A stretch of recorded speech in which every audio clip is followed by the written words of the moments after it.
Hello again, welcome back to Hickory Hustle. This is episode 3. Today I've got a different subject. I recently picked up a nice Auchterlonie putter.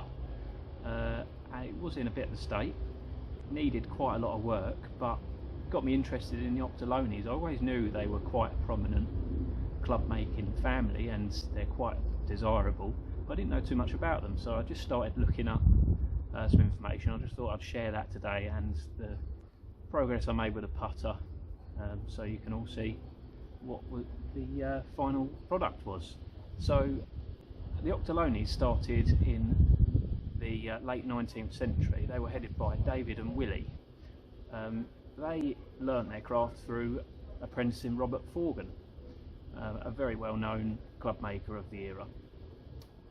In 1893 Willie won the Open at Prestwick, and Laurie had success in America, winning the US Open in 1902. During that time they established a shop which is very well known called D&W Auchterlonie next to the 18th green on the St Andrews Old Course. So in 1895 they started making clubs and started selling to locals, and eventually got a reputation that meant they were selling all over the world. At the time it was just the two brothers, but of course they went on to have children, and their children got involved with the club making business as well.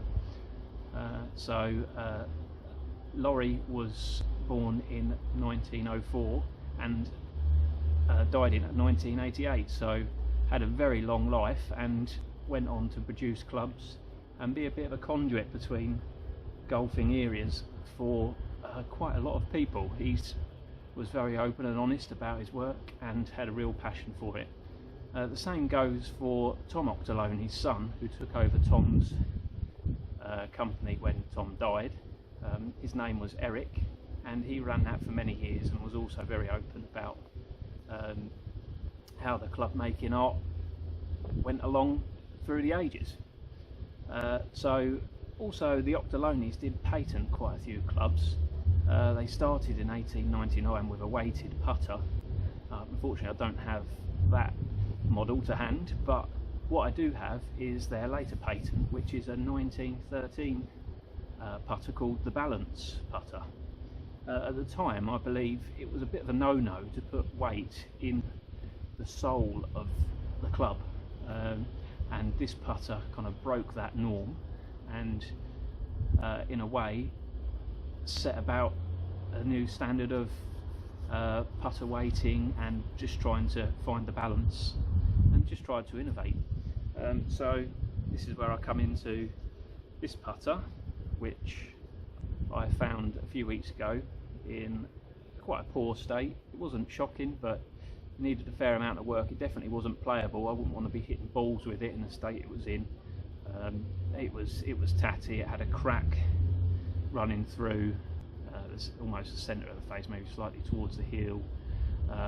The stain had all faded.